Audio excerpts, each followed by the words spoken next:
it means a lot for me, for both of us probably, like, as opportunity, because for both of us, this is such a huge, we're so, so grateful for this opportunity to come here and grow and make good TV, yes, but celebrate people and share their story. And God, I'm getting emotional. So I think to me it means like opportunity, if that makes sense. I mean, like every time we do a shoot, someone's telling me about a new project that's being developed, or a new restaurant, or a new event, or it's, you know, the second year and they're planning so much more for this event. So growth, I mean, I think I'm here at an awesome time. All right, here we are in the Wichita Library, and I'm here with Josh Silverman and Jillian Carroll of the Good Day Kansas team. How are you guys doing? Doing well. Really good. Happy to Thanks be for here. having us. Thank you. So we just were on your segment, which I'm not sure when that airs, but we wanted to get you guys on and kind of flip the script on you guys. So Yeah, first time for that. That's pretty cool Good. that we get to Yeah, hop on be someone on else's air. together. awesome. Good Yeah. to hear. So I What do I kind do of with my hands? yeah, exactly. Yeah, since this will be on YouTube. So Yeah, where do I look? so I just want to know a little bit about you guys. So want to know what Good Day Kansas is, and then just a little bit about you guys. So start off, what is Good Day Kansas? You want to take it? Yes, I will. Good Day Kansas is everything. No, I'm kidding. Good Day Kansas is a lifestyle entertainment television show on the local NBC affiliate, so KSN, Channel 3 right here in Wichita. And really, we were laughing about it earlier, but our tagline says it all. So our tagline is bringing Kansas to you. And we just aim to really support the community. And to us, that means different businesses, different parts of the state, showcasing hidden gems. It's like we're saying our promo. Yeah. But it's really, that's what it is to us. So it's a vehicle to support local businesses, shine light on really just great people, great things that are happening, and really just show why it is such a great state to live in. Sure. I think oftentimes things get overlooked, maybe in this side of the state, and maybe even western Kansas as well. So shine a light on that, really. I would say also like events. We like to promote a lot of events that are coming up. You know, we stay pretty current on that. And so whether it's in our intro or a segment, you know, like the Kansas Humane Society, they had Clear the Shelter. They have an event next weekend. We do a lot with that. So it's just kind of getting the community and promoting what's great about Wichita and Kansas. Yeah, definitely. Yeah, we can definitely feel you guys on that Yeah. one. Like, same thing for Wichita. You guys are just on a bigger scale for all of Kansas. But yeah, I agree. A lot of people would just kind of write Kansas off as a flyover state and not really worry about it. So how often do you guys put these out, and what's the kind of turnaround time on these? Because you guys, looking online, you look at the past week of posts, and there's 20 clips out there. So what does that look like? Yeah. So we have 4 segments a day, including our intro, which we usually don't post. So right, so it comes out to 5 a day. We usually don't do the intro because it's usually about us, kind of what's coming up in the show or what's happening. So it's kind of more standard, but we have 4 other segments a day, and we have a bunch of recurring segments. So we have a fitness segment, a segment about furry friends, which is, you know, you would think it's just dogs. Fan favorite, yeah. Think it's just dogs, but it's really just been all animals.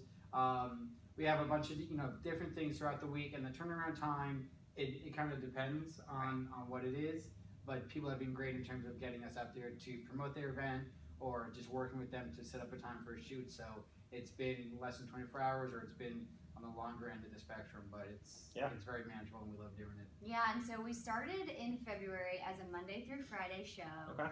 which really was 25 segments a week. And we got it off the ground, and Josh joined the show, and now we have added Sunday. So we've added that as an additional day of programming. Now we're up to 30 segments a week. And like Josh said, we go all over the state. So sometimes we will make a trek out to western Kansas and just get as many shots as we can, as many segments as we can, and sometimes they'll air later. Yeah. But yeah, we try to hit every area of life, from being healthy and fit to being a parent to music and arts and things like that. Cool. I forgot what I was going to ask. So you guys, is that like every week or every other week? How often do you travel outside of Wichita? Man, I would say every week. Yeah. Either one of us. Maybe it's Josh one week and me the next, Right. or vice versa. Maybe it's both of us. Yeah, and when we go, we try to really pack it in, and we have an awesome team. You know, Jillian and I are the face. We have an awesome team behind us, Right. and so they'll try to kind of load that day up. So maybe it's like every other week, or sometimes you'll go twice in a week, and then you won't go for a little bit. But it's great for me, especially coming to Kansas, is I've been able to see so much of the state that I wouldn't have at a desk job or anything Probably like that. more than a lot of people that have grown up here, honestly, for Western Kansas and different I've seen areas. a lot of it in my Yeah, time. we actually did a week-long road trip, and we went through Western Kansas. We hit 33 towns. I didn't even know that some of these towns existed, and I That's grew a lot. up in Kansas City, Right. so it was wild. It's Yeah. definitely educational for us. Yeah. For sure. Is this on TV as well as online? I've only ever watched it online. Oh, We actually yeah. don't have cable, but so is it? When does it air on I'm TV? like you, I don't have cable either, but yes, we air so Monday through Friday on NBC or Channel 3 Okay. here in Wichita. Awesome. At 12:30. 12:30, and then Sunday mornings Okay. is 10:30 a.m. Cool. And do most people reach out to you guys, or do you find the stories and reach out to them? a little bit of both. A little bit Yeah. of both. Yeah, which I think is the cool part for us because we Yeah. do get to have some say and showcase what we think is important, but then we have a lot of people who reach out in need of help Yeah. or, just important things that we Yeah. feel like we should Or have. what's been awesome is we'll be on a shoot Mhm. and someone will be like, I don't know if you heard, but this person's doing this amazing event in the community the next week. You should very reach out cool. to them, or I can give you their contact info. So, so one person will connect you to another, and Oh yeah, so it's kind of a mix of everything. that's awesome. So we know what Good Day Kansas is. So I want to know a little bit about you guys and what brought you to Wichita specifically, even Kansas for your sake. So Josh, we'll start with you. Where did you grow up? What's your story? So I grew up in New York, kind of a long ways from here. I went to school in Connecticut. I went to Quinnipiac University, and I studied journalism there. I was, you did your research. I was a founding father of the Alpha Epsilon Pi fraternity, AE Pi. I loved being a part of it. It was a lot of fun to kind of start it and just be a part of it. I mean, to me, that's really cool. Some people don't love the look of Greek life, but I love being a part of it, and still very close with everyone that I was in the fraternity with, and graduated in May. And I always, throughout college, I did a lot of student media work, so I covered the basketball teams. In the last few years, it kind of evolved to doing personality pieces with the players, and then people in the administration or just around campus. And lucky enough to be here, kind of send my tape out, and I took this job without even coming to Kansas. Wow. I spoke, to Jillian and the rest of the team, and I was so completely sold on their mission and what they did in the community and how the operation ran that I didn't need to come out. For sure. And so I'm very happy here. It's been a lot of fun. Everyone at the station, including the Good Day Kansas team, but really the reporters and producers have been really welcoming to me. A lot of them maybe aren't necessarily from Kansas, so they know what that movie's like. And it's just been incredible.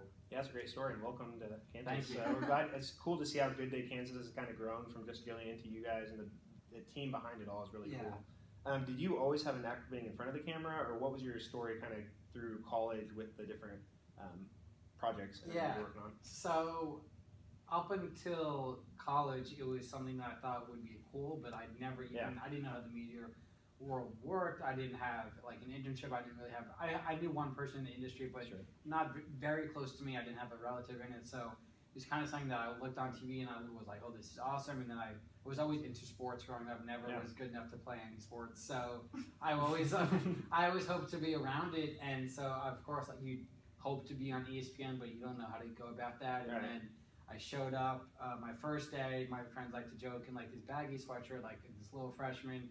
I walked into the TV station. I said, "Is this the radio station?" Because I always loved radio. And they're like, "No, this is the TV station."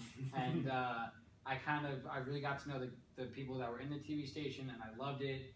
And I started covering the basketball teams, and just with each story, with each press conference and game and everything, I really liked it more and more. And I felt pretty comfortable on air. I felt like I was just kind of being my goofy self, and it just evolved into being more comfortable and then being more confident, and then that evolving into doing pieces that I could kind of show some creativity in. Yeah.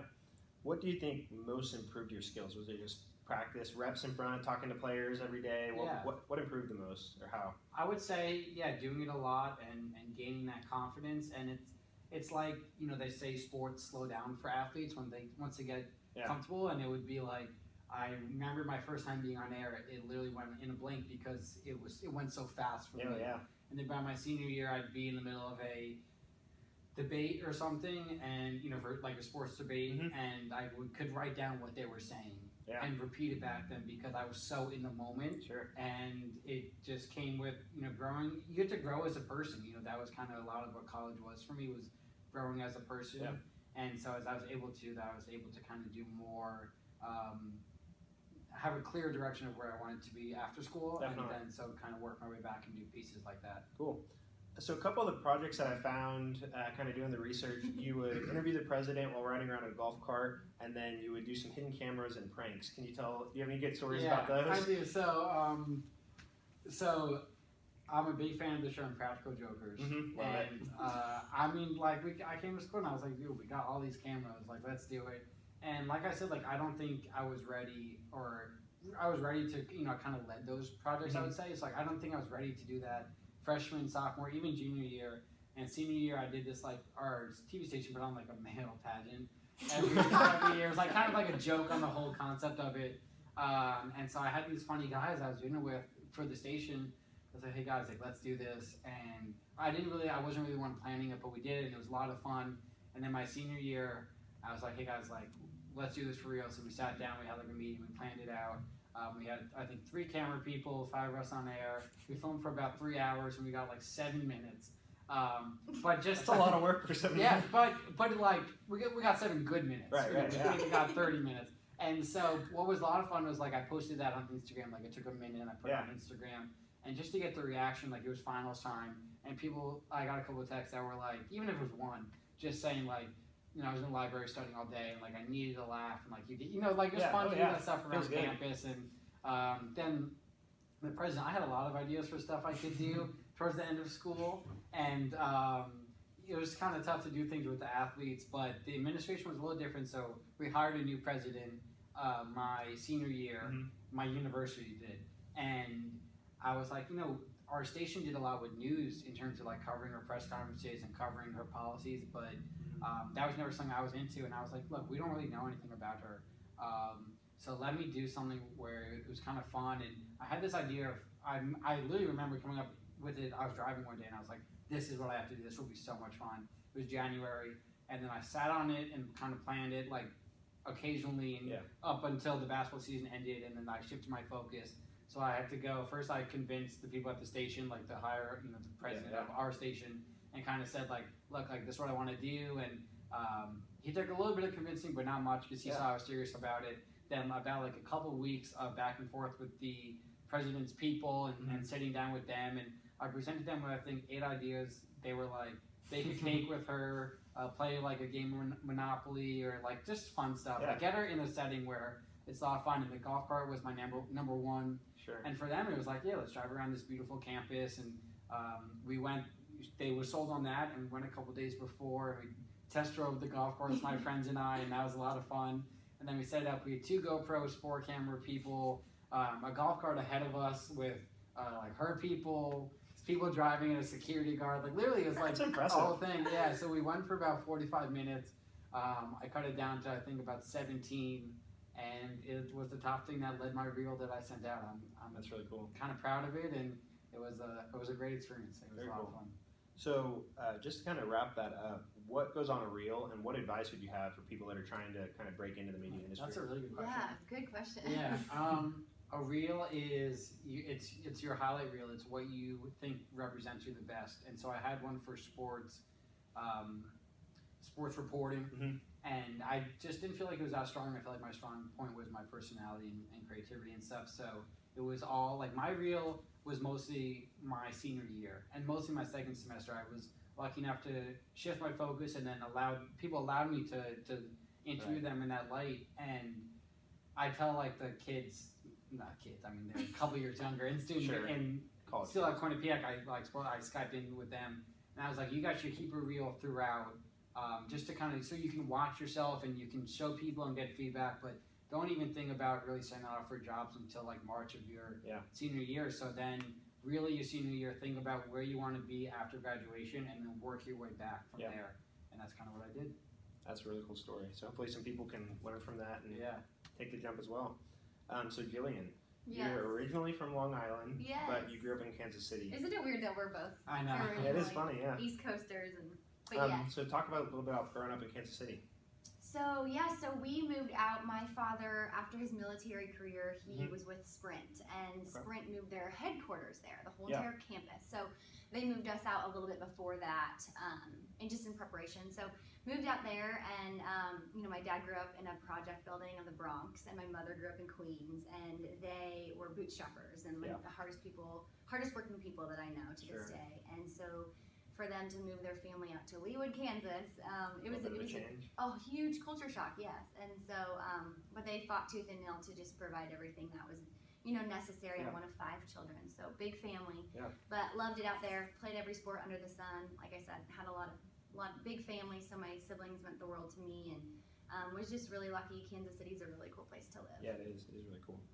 So then, what was the next step? You went to college, you played soccer, and what did you study there? Yeah, so elementary education. Okay. Yeah, I always knew that was a goal for myself. I wanted to play Division I soccer. I wanted to earn a scholarship, and achieving that goal probably is still one of the things I'm most proud of.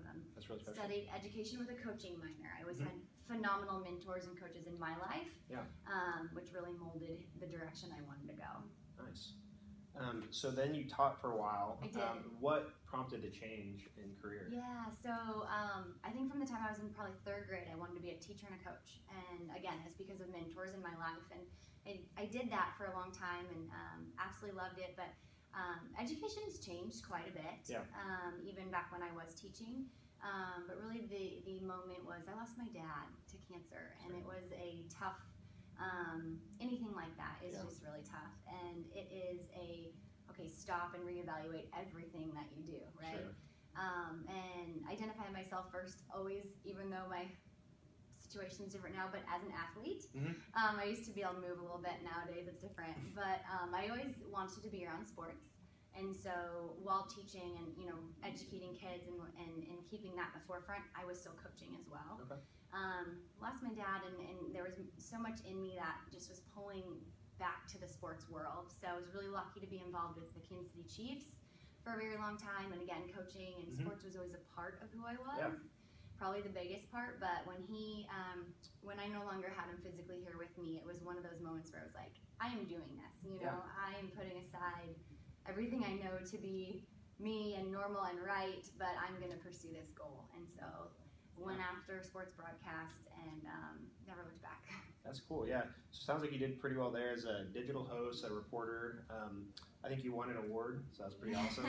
I don't know what the awards are for that, but it's pretty awesome. Yeah, it was pretty cool. I had a really, really great time with the Kansas City Chiefs in-house production crew, and was just, again, just the word ambition means so much to me, and so there's opportunities that might be given to you in this world, but the ones that you earn mean the most to me. And so I was able to earn a couple of opportunities there, which landed me on that team, which then propelled a career. So so grateful for them and all the time I spent there. Very cool. Yeah. And we can't talk about the Chiefs without mentioning you were a Chiefs cheerleader. So that's pretty awesome. So how was that experience? It's not like it would be if I was a cheerleader this year. I will tell you that. Seriously. Incredible, absolutely incredible.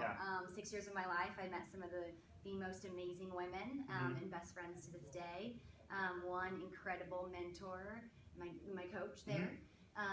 Still very heavily involved in that program just because it means that much to me, and really that I was a part of the team when I did lose my dad, and it was just what kept me together.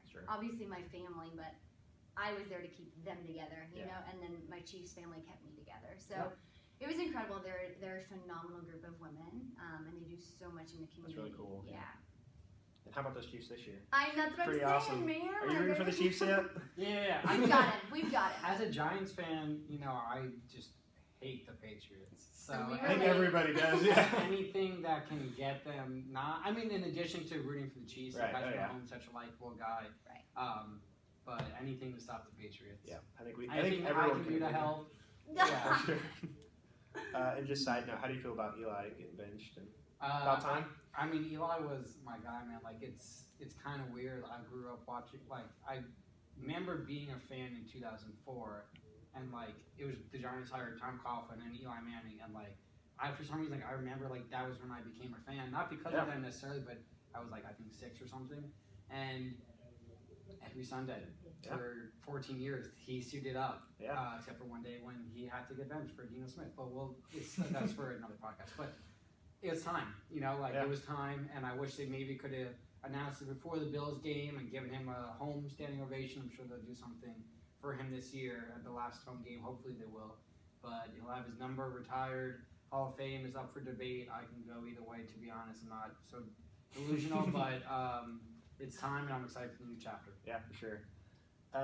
And just to kind of wrap up your story, Yeah. Better KC, can you talk about Yeah. that? Was that did that help lead into Good Day Kansas? Certainly, yeah. So Better KC, Better Mhm. Kansas City, is the lifestyle entertainment show on the CBS affiliate in Kansas City. Okay. And while I was sideline reporter, digital host for the Chiefs, I also appeared on there regularly. And again, going back to like earning those opportunities, I was appearing as a guest, Okay. and then earned myself a hosting position. Yeah. So that was just the next step on the ladder for me.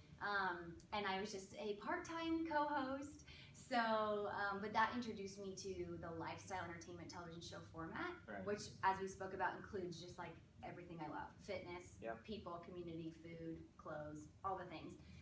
So that was my first taste of the lifestyle show, and Sure. then held on to my sports world when sideline reporting for Sporting Kansas City, but then learned about this opportunity, and it was so much about the lifestyle show, but then also starting it. Right. To me, that Oh, was yeah. something so unique.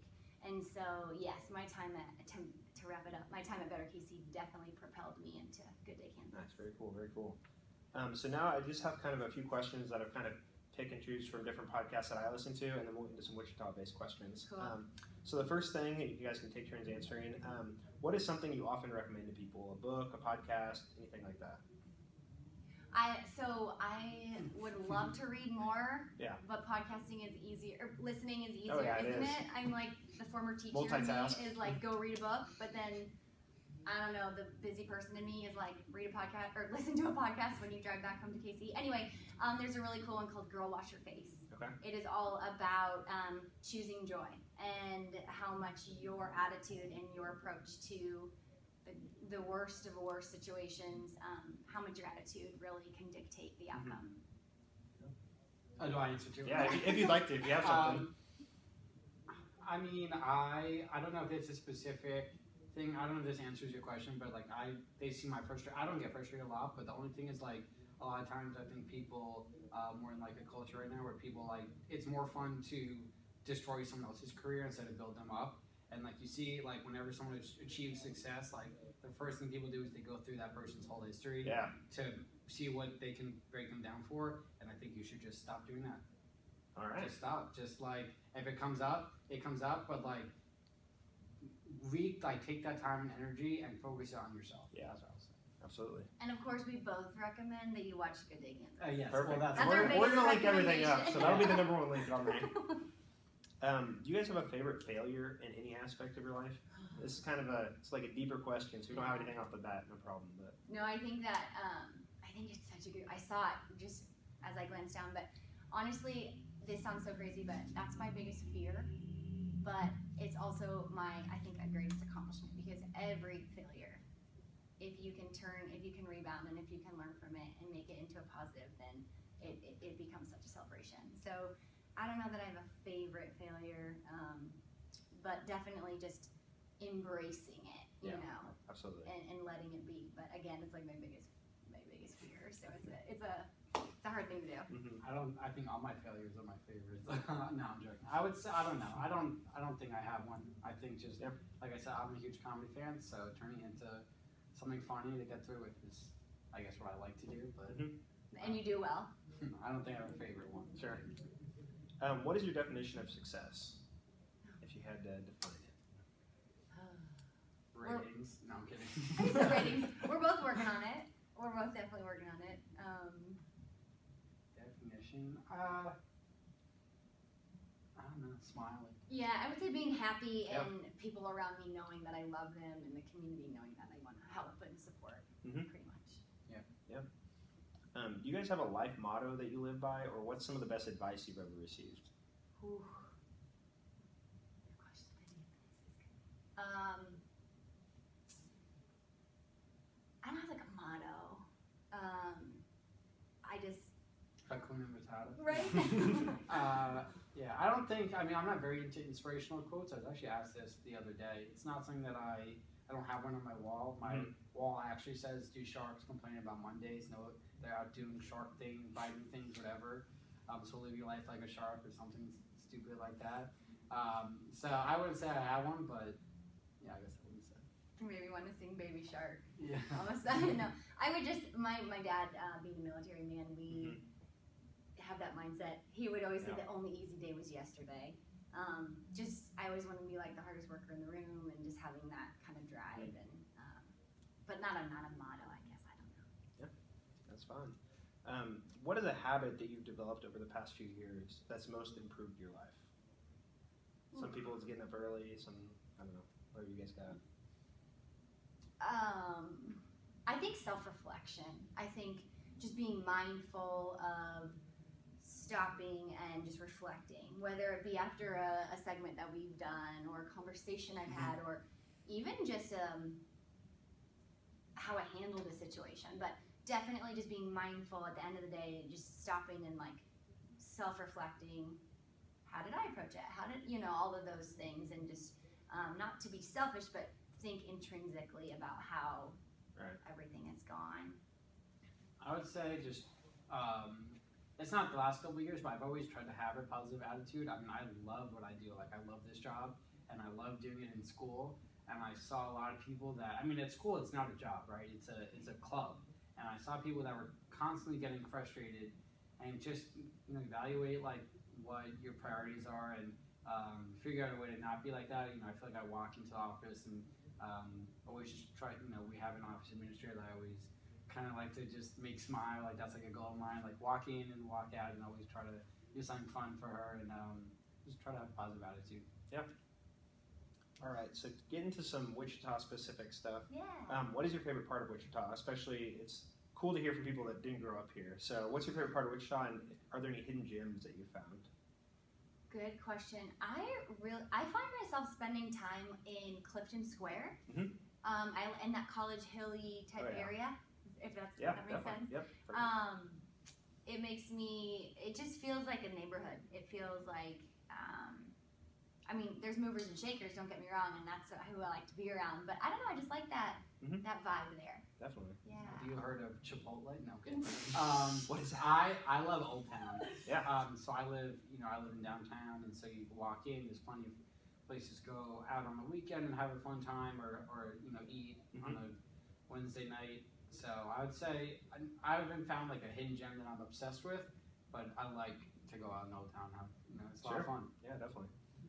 Is there anything you wish Wichita had that it doesn't, or what would you improve about Wichita? Oh, I think we both would love a sports team, and it's coming, so we're excited about that. Yeah. I don't know if I could answer for sports. For me, actually, if anyone listening has the number of the person I can call so that the traffic lights can sync up downtown, I think that I might make that my mission, is to fix that. I would love if someone has a contact that I can get in touch with, because I drive home from the station and it's infuriating. All right, we'll see what we can do about that. And the drive home is like 5 minutes? Yeah, the nav says 4 minutes. But it could be, 12 minutes. What does Wichita mean to you guys? It's a good question. It means, I think it means a lot for me, for both of us probably, like, as opportunity, because for both of us, this is such a huge, we're so grateful for this opportunity to come here and grow and make good TV, yes, but celebrate people and share their story, and God, I'm getting emotional. So I think to me it means like opportunity, if that makes sense. I literally am getting emotional. I would say I did not see that coming. I would say growth, both personally and the city. Like every time we do a shoot, someone's telling me about a new project that's being developed, or a new restaurant, or a new event, or it's the second year and they're planning so much more for this event. So growth. I think I'm here at an awesome time. Time in the city. The baseball team is going to be incredible, and just little things around the city. Definitely. Do you guys have any final comments or calls to action? We'll link up the Good Day Kansas page and a couple of the things you guys recommended. But final comments or calls to action?